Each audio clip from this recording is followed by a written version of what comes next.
करो मे स्वामिनी ऋषभानुज कृतार्थोऽहं न संशय। वाञ्छाकल्पतरुभ्यश्च कृपा सिन्धुभ्य एव च पतितानां पावनेभ्यः वैष्णवेभ्यो नमो नमः। भगवत गुणानुरागी, भगवत चरणानुरागी सर्व भगवदीय परिवारजनों ने सदैव भगवत स्मरण।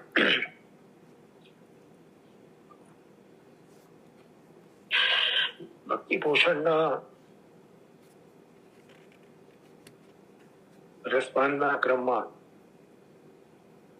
અત્યાર સુધીમાં આપણે 27 ચંદ્રાવલાનું અવગાહન કરી ચૂક્યા। 27મા ચંદ્રાવલામાં વંદન ભક્તિમાં શ્રવણમ, કીર્તનમ, વિષ્ણુ સ્મરણમ, પાદ સેવનમ, અર્ચનમ, વંદનમ। શ્રવણ, કીર્તન, સ્મરણ 3, પાદ સેવન, અર્ચન 5, વંદન 6 અને એ વંદન ભક્તિનો ક્રમ ચાલી રહ્યો છે। 27મા ચંદ્રાવલામાં પ્રભુને પ્રણામ કરવાનું શું ફળ છે? 10 અશ્વમેધ યજ્ઞના ફળથી પણ અધિક પ્રભુને પ્રણામ કરવાનું ફળ દયારામભાઈએ બતાવ્યું। એના જ અનુસંધાનમાં 28મા ચંદ્રાવલામાં વંદન ભક્તિને વિશેષ વ્યાખ્યાયિત દયારામભાઈ કરી રહ્યા છે। બોલો। પ્રણામનો જે રીતે પ્રકાર છે એની પર થોડો વિસ્તાર કરો ને। સાક્ષાત ધર્મના ક્રમમાં છે, કઈ રીતનું છે? અહીંયા પ્રણામ કઈ રીતે છે? સ્તુતિથી પ્રણામ છે, કઈ રીતે છે? આમાં નમન નો જે પ્રકાર છે એ અષ્ટાંગ છે કે પંચાંગ છે એનો ઉલ્લેખ નથી કર્યો, પણ એનું જે ભીતરનું સ્વરૂપ છે, નમન કર્યું નંદલાલને, સ્નેહ મન કર્મ વચને જેણે।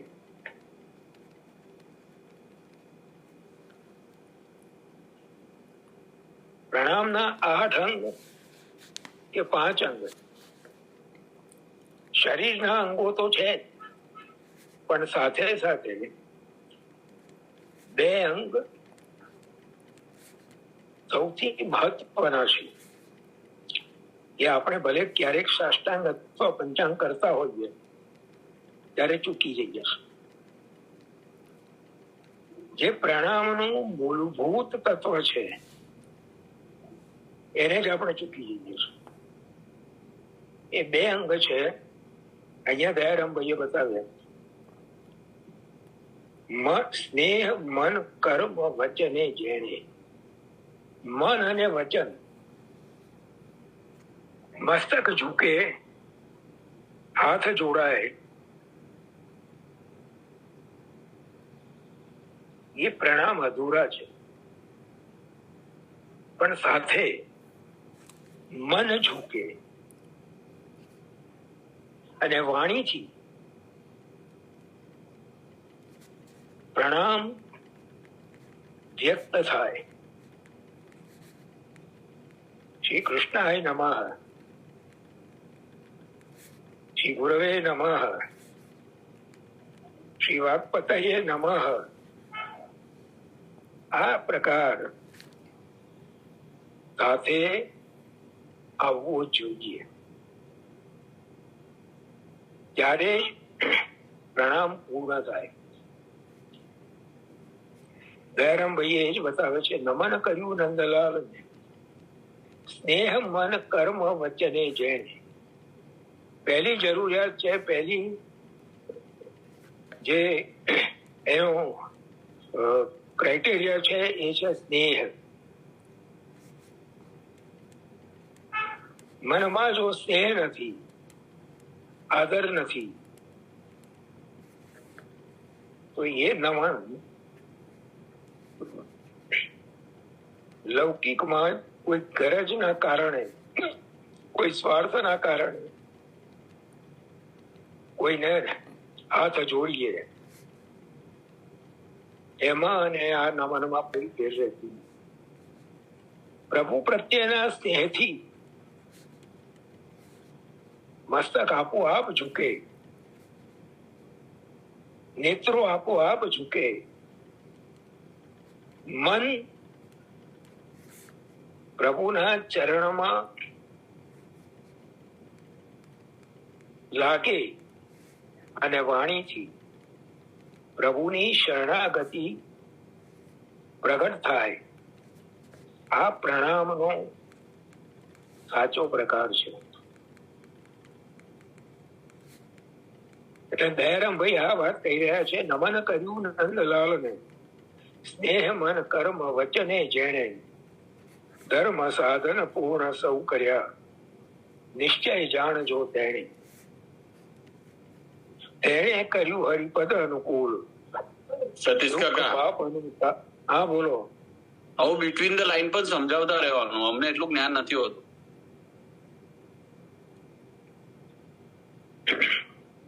Between the lines.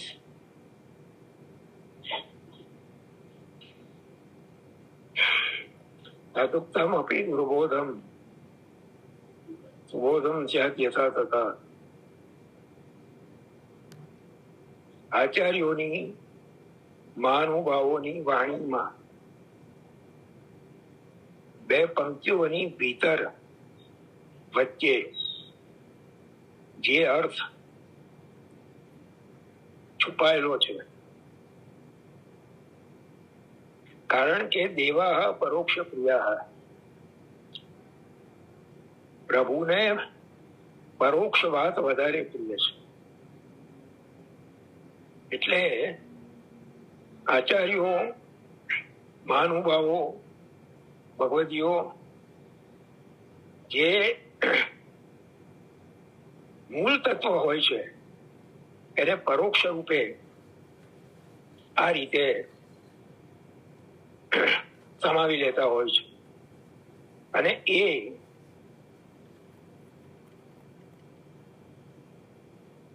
દુર્બોધ એ આચાર્યોની કૃપાથી, ભગવદીઓની કૃપાથી સમજાય, સુબોધ થાય. એટલે સાથે મળીને એ વિનંતી કરતા રહીએ કે જે પરોક્ષ વાણી છે, આચાર્યોની હોય કે ભગવદીઓની હોય, એ આચાર્યોની કૃપાથી, ભગવદીઓની કૃપાથી આપણા અધિકાર અનુસાર આપણને સમજાય અને આપણે એને હૃદયારૂઢ કરી શકીએ. ધર્મ સાધન પૂર્ણ. હા, કીર્તનનો જે ક્રમ છે એ પણ એક આ જ પ્રકાર છે. જસ્ટ સખાઓની વાણી છે. હા, કીર્તન પણ ક્યાંક પ્રગટ છે, ક્યાંક પરોક્ષ છે. અષ્ટ સખાઓ જયારે રસના આવેશમાં આવ્યા છે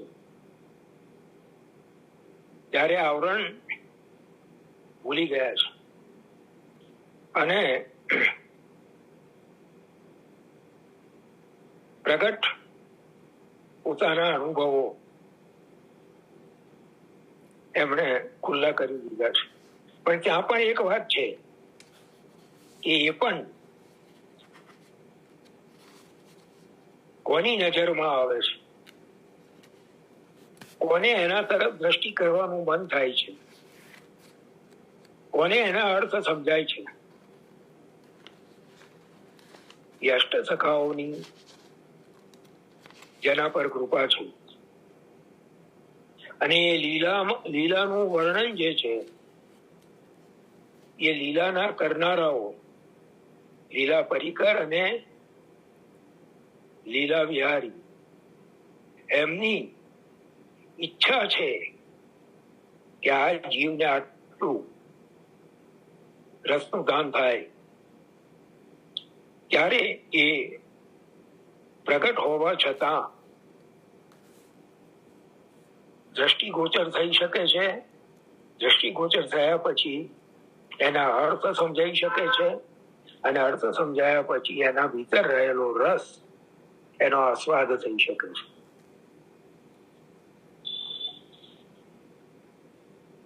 તેણે કર્યું હરિપદ અનુકૂળ, દુઃખ પાપ નું ટાળ્યું મૂળ, દીન ભાવે કર્યું વંદન હરિને, તે જનની ગર્ભ ના આવે ફરીને, તેવો શ્રી કૃષ્ણ કૃપાળ. વંદન ભક્તિ નો જે મહિમા છે, વંદન ભક્તિ નું જે સ્વરૂપ છે, નંદરાયજીના લાડીલા પરબ્રહ્મ શ્રી કૃષ્ણચંદ્રને સ્નેહપૂર્વક મનથી, ક્રિયાથી અને વાણીથી, મનથી, ક્રિયાથી અને વાણી જેણે પ્રણામ કર્યા છે, એકલી ક્રિયા નહીં, મન અને વાણી સાથે જોડાયેલા હોવા જોઈએ. જઈને આગળ હાથ બાંધીને ઉભા રહીને જે દંડવત બોલીએ, દંડવત થયા કહેવાય ખરા? ખાલી વાણી આવી નથી, ક્રિયા આવી નથી, મન આવ્યું. સ્નેહપૂર્વક મનથી, ક્રિયાથી અને વાણીથી જેણે પ્રણામ કર્યા છે, એને ધર્મના તમામ સાધન સર્વ રીતે પૂર્ણ કર્યા છે એમ નિશ્ચયપૂર્વક જાણવું. વળી એને ભગવત પદ અનુકૂળ કર્યું અને દુઃખ તથા પાપોનું મૂળ દૂર કર્યું. અર્થાત જે શ્રી કૃષ્ણને સ્નેહપૂર્વક નમન કરે છે એ તમામ દુઃખોનો અને પાપોનો નાશ કરી નાખે છે. દીનતા ભાવપૂર્વક જેણે શ્રી હરિને વંદન કર્યું છે તેઓ ફરીને માતાના ગર્ભમાં આવતા નથી. અર્થાત વંદન કરનારને જન્મ મરણ મટીને ભગવત પ્રાપ્તિ થાય છે. માટે કૃપાળુ શ્રી કૃષ્ણની સેવા કરો. હવે એના વિવેચનમાં શાસ્ત્રોના આધારે સમજાવે છે, સજ્જન મનુષ્યોના મનમાં, વાણીમાં અને ક્રિયામાં એક જ સિદ્ધાંત રહેલો હોય છે. એટલે કે સજ્જન ભગવદીઓ જેવો ઉપદેશ સામાન્ય કરે છે એવું જ એમનું વર્તન હોય છે, અને જેવો દુર્જન હોય છે તેઓના મનમાં, વાણીમાં અને ક્રિયામાં જુદો જુદો ભાવ રહેલો હોય છે. અર્થાત તેઓ બોલે કંઈક, સામાન્ય ઉપદેશ કંઈક કરે, પરંતુ બોલવા પ્રમાણે એમનું વર્તન હોતું નથી. માટે કવિશ્રી કહે છે, પ્રભુના સ્વરૂપનું મહાત્મ્ય સમજીને લૌકિકમાં અર્થાત ઘર, સ્ત્રી, પુત્ર, કુટુંબ વગેરેમાં જેવો આપણો સ્નેહ હોય છે એનાથી અધિક સ્નેહ પ્રભુમાં રાખીને મન, વચન અને ક્રિયાથી એકતાન બનીને જે દીનતા ભાવપૂર્વક નંદરાયજીના લાડીલા પ્રજાધીશ શ્રી કૃષ્ણચંદ્રને વંદન, અહીંયા કૌંસમાં બતાવ્યું દંડવત પ્રણામ કરે છે, એવું તમામ દુઃખોને તથા પાપોને દૂર કરીને ભગવત પદની પ્રાપ્તિ મેળવે છે. એટલે એમને કંઈ પણ ધર્માચરણ કરવાનું અથવા ભગવત પ્રાપ્તિ માટે સાધન કરવાનું બાકી રહેતું જ નથી, અને તેઓને ફરીથી માતાના ગર્ભમાં આવવું પડતું નથી. અર્થાત ફરીને સંસારમાં જન્મ લેવો પડતો નથી. માટે કૃપાળુ શ્રી કૃષ્ણની સેવા કરો. શ્રી સુબોધિનીજી વગેરેમાં એ સિદ્ધાંત દર્શાવ્યો છે. દૈન્યમ તત્તો સાધનમ. એ ભગવાન, આપણે સંતુષ્ટ કરવાનું સાધન એક દીનતા છે. નહીં સાધન સંપત્ત્યા, હરિસ્તુષ્યતિ કશ્ચન ભક્તાનામ દૈન્યમેવૈકમ હરિતોષણ સાધનમ. શ્રી હરિ સાધન સંપત્તિથી કોઈને સંતુષ્ટ થતા નથી, કિંતુ શ્રી હરિને સંતોષ કરવાનું સાધન ભક્તો પાસે એકમાત્ર દીનતા જ છે. શ્રીમદ વલ્લભાચાર્ય ચરણ તત્વદીપ નિબંધમાં એ જ સ્પષ્ટ આજ્ઞા કરી. ભગવતી જીવૈ નમનમેવ કર્તવ્યમ નાધિકમ શક્યમ ઇતિ સિદ્ધાંત. મહાપ્રભુ જે સિદ્ધાંત આપ્યો કે જીવ ભગવાનને પોતાના સામર્થ્યથી કેવલ નમન જ કરી શકે છે, એથી વિશેષ કઈ કરી શકતો નથી. ત્યાં અક્ષી આગળ આજ્ઞા કરી, કિમાસનમ તે ગરુડાસનાય કિમ ભૂષણમ કૌસ્તુભૂષણાય લક્ષ્મી કલત્રાય કિમસ્તિ દેયમ ભાગી શક્યમ તે વચનીય વસ્તુ. ભગવાનને જીવો નમન જ કરી શકે, એથી અધિક કરવાને જીવ સમર્થ નથી. કેમ કે જેમને ગરુડજીનું આસન છે, કૌસ્તુભ મણિનું આભૂષણ છે, અને લક્ષ્મીજી સ્વયં જેમના પતિ છે, એમને જીવ શું અર્પણ કરી શકશે?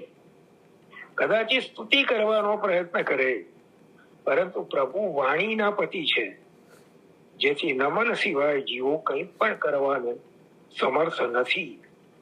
આ શ્લોકમાં બતાવેલો સિદ્ધાંત ઉપરની કડીમાં કવિશ્રીએ દર્શાવ્યો છે. માટે કૃપાળુ શ્રી કૃષ્ણની સેવા કરો. અહીંયા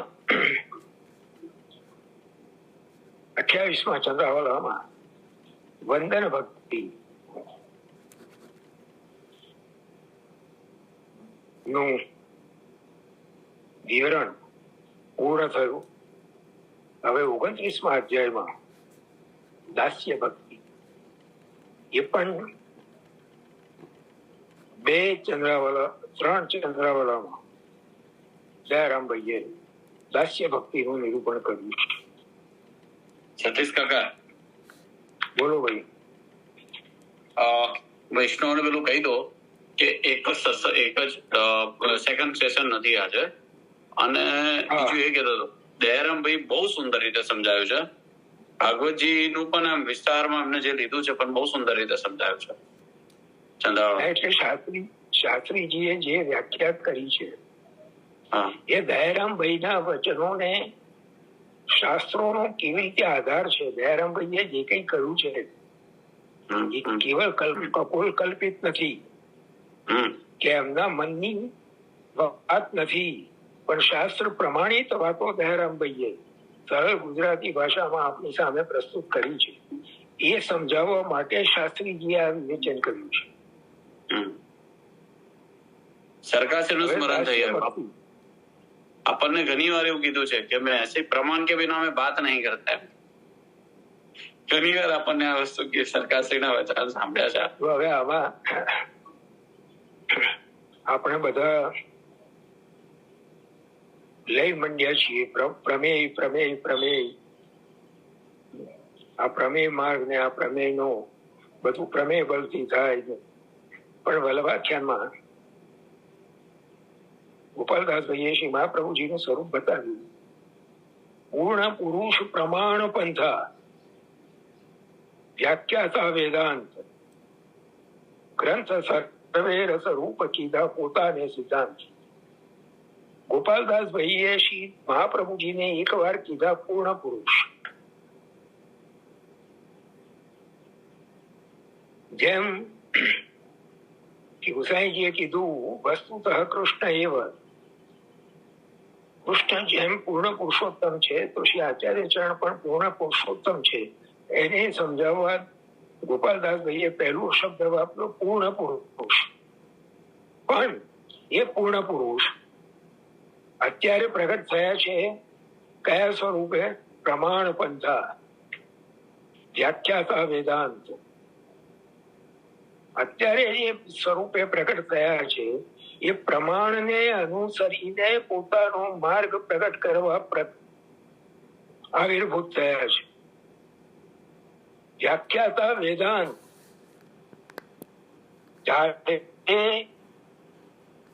જે પ્રમાણ છે જેને આપણે સ્વીકાર્યા છે, આ બધાનું વ્યાખ્યાન કરીને આ બધાની એક વાક્યતા કરી, પછી આગળ ગ્રંથ સર્વે રસરૂપ કીધા હોતાને સિદ્ધાંત.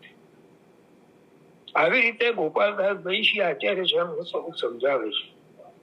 તો જયારે શ્રી આચાર્ય ચરણ પોતે પ્રમાણ પંથા છે, તો પછી આપણે પ્રમાણની ઢકલી ક્યાં સુધી વગાડ્યા કરીશું? પ્રમાણને સ્વીકાર્યા વિના આગળ વધી શકાય એમ જ નથી. કારણ કે પ્રમાણને સ્વીકાર્યા વિના જેની કિન્ના કપાઈ ગઈ હોય અને પતંગ જેમ આકાશમાં ગોતા ખાધા કરે એવી ગોતા ખાવાની દશા આવે. પ્રમાણ એ પતંગને પકડી રાખનારો દોર છે, અને એની દોર એનો છેડો એ આચાર્ય ચરણના હાથમાં છે. હવે આનાથી તો વિશેષ કહી શકવાનું મારું કોઈ સામર્થ્ય નથી. તો ભાઈ કેટલા વાગ્યા? 24 થઈ છે, 16 મિનિટ રહી. તો હવે અહીંયાથી આપણે શું કહેવાય, ભક્તિ પોષણના ક્રમને વિરામ આપીએ છીએ. સરકારશ્રીના એકાદ બે નામોનું રસપાન કરીએ અને પછી આપણું પહેલું સેશન પૂરું થઈ જશે.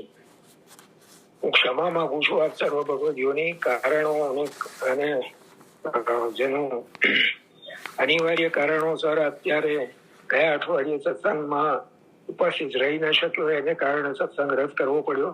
અને આજે પણ પૂરા 2 સેશન થઈ શક્યા એમ નથી, એક જ સેશન રાખ્યો છે. પણ ભગવત કૃપાથી આપ સૌના આશીર્વાદથી આવતા અઠવાડિયે તમારે સમાયજના માંગવાની જરૂર નથી. ઉલટું વૈષ્ણવ અમે તમારા ઋણી છે કે નાદુરસ્ત તબિયત હોવા છતાં પણ આટલો પરિશ્રમ લઈને અમને એવું છે કે સત્સંગનો લાભ આપી રહ્યા છો. તો મારા માટે કરી રહ્યો છું, કોઈના માટે નથી કરતો. કારણ કે ટોનિક ના મળે તો નબળાઈ આવી જાય. આ મારું ટોનિક છે. સાચી વાત. ચાલો, અત્યાર સુધીમાં પૂજ્યપાદ શ્રી રજેશકુમારજી મહારાજશ્રીના 59 નામોનો અર્થ વિસ્તાર આપણે જોઈ ચુક્યા. આજે 60મું નામ શ્રી ષટ્ ભોગ ત્રિવિધ સ્વરૂપ પ્રકાશકાય નમઃ. આપશ્રીએ પોતાના જીવનકાળમાં એટલા બધા મોટા પ્રમાણમાં વિવિધ સ્થળોએ શ્રી પ્રભુના 56 ભોગ મનોરથ અંગીકાર કરાવ્યા છે. શ્રી ચંદ્રગોપાલજી મહારાજ એક ઠેકાણે આપનું નામ આપે છે 56 ભોગિયા મહારાજ. પ્રશ્નોત્તરીનું જે પુસ્તક છે, ચંદ્રગોપાલજીએ 6 આચાર્ય બાળકો સાથે જે પ્રશ્નોત્તરી કરી છે, એમાં ચંદ્રગોપાલજીએ સરકારશ્રીના સન્મુખ એવું કહ્યું છે કે આપને લોકો 56 ભોગિયા મહારાજ તરીકે ઓળખે છે. તો 56 ભોગ मनोरथों के आलोचकों को समाधान हेतु 56 भोग के तीनों आध्यात्मिक, आदि भौतिक और आदि दैविक स्वरूप का प्रकाश करने वाले आपे समझाव्યું છે પ્રમાણસર કે 56 ભોગ એ કોઈ કેવલ અને ખૂબ મોટા પ્રમાણમાં, વિશાળ પ્રમાણમાં સામગ્રી સિદ્ધ કરીને આરોગાવી એ 56 ભોગ નથી. 56 ભોગનું આદિ ભૌતિક સ્વરૂપ શું, આધ્યાત્મિક સ્વરૂપ શું અને આદિ દૈવિક સ્વરૂપ શું? જે લોકોએ આપશ્રીની પ્રશ્નોત્તરીના પુસ્તકો વાંચ્યા છે, 2002ની બ્રજયાત્રાનું જે પુસ્તક હતું બ્રજમોહી વિસરત નાઈ, એમાં પણ પ્રશ્નોના સમાધાનના ક્રમમાં આ એક પ્રશ્નનો ઉત્તર આપ્યો છે. આપશ્રીના અમૃત મહોત્સવ 75મા વર્ષના ઉપલક્ષમાં જે પુસ્તક પ્રકાશિત થયું અમૃતનો આસ્વાદ, એની અંદર પણ પ્રસંગ આપેલો છે. આપે સમજાવ્યું આદિભૌતિક સ્વરૂપ 56 ભોગનું શું. જીવ 84 લાખ યોનિઓમાં ફરે છે અને એમાંની છેલ્લી યોનિ છે મનુષ્ય. બાકી રહી 83,99,999 અને એનો સરવાળો કરીએ 8 ને 11, 9, 20, 9, 29 ને 27, 56 આ બધા જ જન્મોમાં કરેલા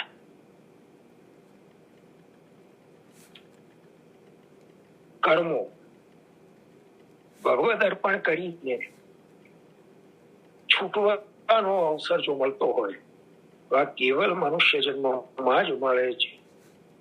એટલે આ મનુષ્ય જન્મમાં જીવ પોતાના બાકીના બધા જ જન્મોમાં કરેલા કર્મો ભગવદ અર્પણ કરે 56 જેવું સરવાળો થયો એ 56 ભોગનું આદિ ભૌતિક સ્વરૂપ છે.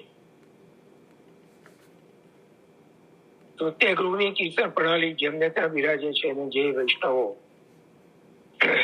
એ કીર્તન પ્રમાણે પ્રભુને કીર્તન અંગીકાર કરાવે છે એમને ખબર છે કે તૃતીય ગુરુની સેવા પરંપરામાં સેવા પ્રણાલીમાં જ્યારે જ્યારે 56 ભોગ ઉત્સવ આવે છે ત્યારે રાજભોગ આવે ત્યારે જે કીર્તન ગવાય છે શ્રી વૃષભાન સદન ભોજન કો નંદાદિક મિલી આય હો तिनके चरण कमल धरिए को पट पावड़े बिछाए हो गदाधर दास जी નું કીર્તન છે. ખૂબ સુંદર કીર્તન છે. સતીશ કાકા બોલો. એમાં એક ટૂંક છે અષ્ટસિદ્ધિ નવનિધિ વહાં એટલે પાતર ઉતાતી તરાત એટલે જે વ્રજભક્તોની જે પાતર છે એ ઉઠાઈને પોતાની જાતને ધન્યતા અનુભવ. એટલે એ જે છે એ કીર્તનમાં જે લીલાનું વર્ણન છે એ 56 ભોગનું આધ્યાત્મિક સ્વરૂપ છે અને આદિ દૈવિક સ્વરૂપ શ્રી મધુરાષ્ટકમાં બિરાજી છે. મધુરાષ્ટકના 8 શ્લોક છે અને દરેક શ્લોકમાં મધુરમ શબ્દ 7 વાર આવે છે. 8 ગુણ્યા 7 56. એનો અર્થ છે 8 મુખ્ય નિધિ સ્વરૂપ જેનું સ્મરણ આપણે પ્રાતઃ સ્મરણમાં કરીએ છીએ. શ્રી ગોવર્ધનનાથ પાદયુગલમ અય્યમ ગવિન પ્રિયમ. ગોવર્ધનનાથજી નવનીત પ્રિયાજી. નિત્યમ શ્રી મથુરાધિપમ સુખકરમ શ્રી મથુરાધીશજી. શ્રી વિઠ્ઠલેશમ મુદા શ્રી વિઠ્ઠલનાથજી. શ્રીમદ્વારવતીશ શ્રી દ્વારકાધીશજી. ગોકુલપતિ શ્રી ગોકુલનાથજી. શ્રી ગોકુલેન્દુમ વિભવમ શ્રી ચંદ્રમાજી. શ્રીમન મન્મથ મોહનમ નટવરમ શ્રી બાલકૃષ્ણમ ભજી. આ જે 8 મુખ્ય નિધિ સ્વરૂપ છે અને શ્રી ગુસાઈજીના 7 બાલક છે. 7 બાલકો 8 નિધિને પોતપોતાના મનોરથની અલગ અલગ સામગ્રીઓ અંગીકાર કરાવે છે. એ 8 નો અને 7 નો ગુણાકાર એ 56 છે. એ 56 ભોગનું આદિ દૈવિક સ્વરૂપ છે અને આમ પણ 56 ભોગનું જે વ્યવહારિક સ્વરૂપ છે જ્યાં નિધિ સ્વરૂપ બિરાજતા હોય ત્યાં જ 56 ભોગ થાય.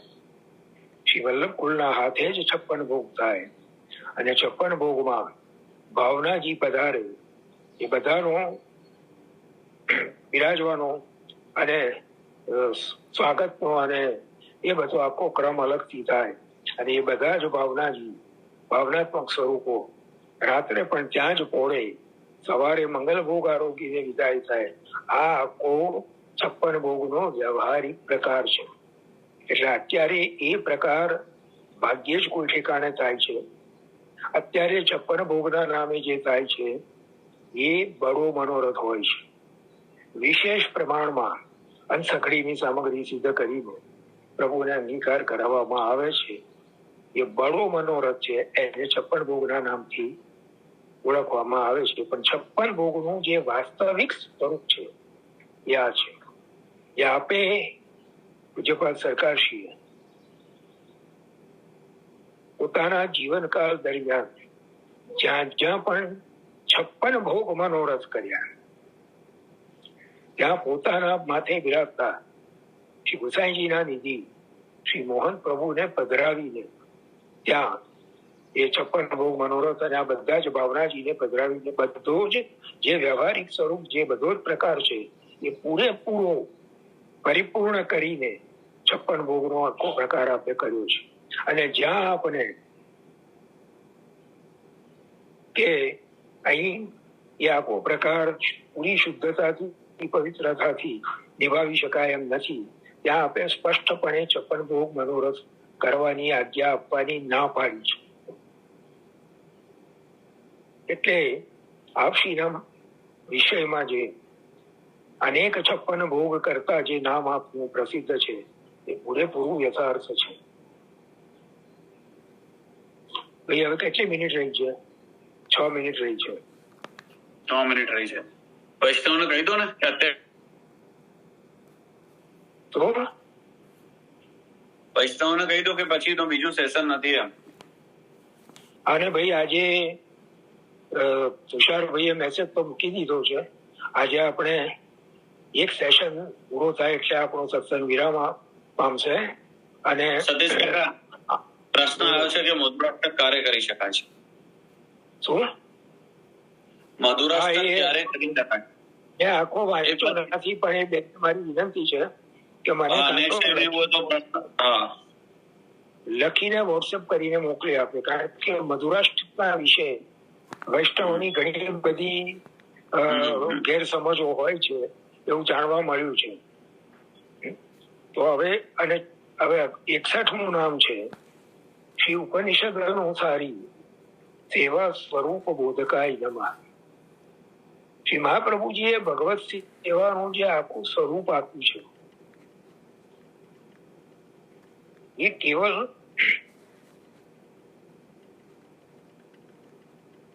વ્રજ ભક્તોની દિનચર્યાને અનુલક્ષીને છે કે એને શાસ્ત્રનું કોઈ પ્રમાણ પણ છે? હમણાં જ આપણે વાત કરી પૂર્ણ પુરુષ પ્રમાણ પંથા. શ્રી મહાપ્રભુજીએ જે કંઈક આચાર પક્ષ ને જે કંઈક વિચાર પક્ષ સંપ્રદાયમાં સામેલ કર્યો છે એની પાછળ કોઈ ને કોઈક પૂર્ણ પ્રમાણિત શાસ્ત્રનું પ્રમાણ રહેલું છે. એટલે જે સેવાનું સ્વરૂપ છે એ પણ ઉપનિષદોમાં યજ્ઞની જે પ્રક્રિયા બતાવવામાં આવી છે એને જ અનુલક્ષીને શ્રી મહાપ્રભુજીએ આ સેવાનું સ્વરૂપ બતાવ્યું છે. તૃતીય ગૃહની શિંગાર પ્રણાલી જેને ત્યાં વિરાજતી હોય, સમય કાઢીને એના શરૂઆતમાં પૂજ્યપાદ સરકારશ્રીનો જ લખેલો એક વિસ્તાર પૂર્વકનો હિન્દી લેખ છે. આના જ ઉપર આધારિત, આ જ વિષય ઉપર સમય કાઢીને વાંચજો. એના પરથી ખ્યાલ આવશે કે શ્રી આચાર્ય ચરણોએ કેવી રીતે શાસ્ત્ર પર આધારિત આપ્યું છે અને એને આ પ્રમાણના દ્રઢ આગ્રહી પૂજ્યપાદ સરકારશ્રીએ કેવી રીતે આપણી સમક્ષ પ્રગટ કર્યું છે. હવે અત્યારે સમયની અનુકૂળતા નથી એટલે અહીં વિરામ કરું છું. અને એની વિશેષ વ્યાખ્યા, આ 61મા નામની વિશેષ વ્યાખ્યા પ્રભુ કરાવશે તો આપણે આવતા અઠવાડિયે અવશ્ય કરીશું. ચાલો, તો હવે આપણે આશ્રય પદ લઈ અને સત્સંગને વિરામ આપીએ.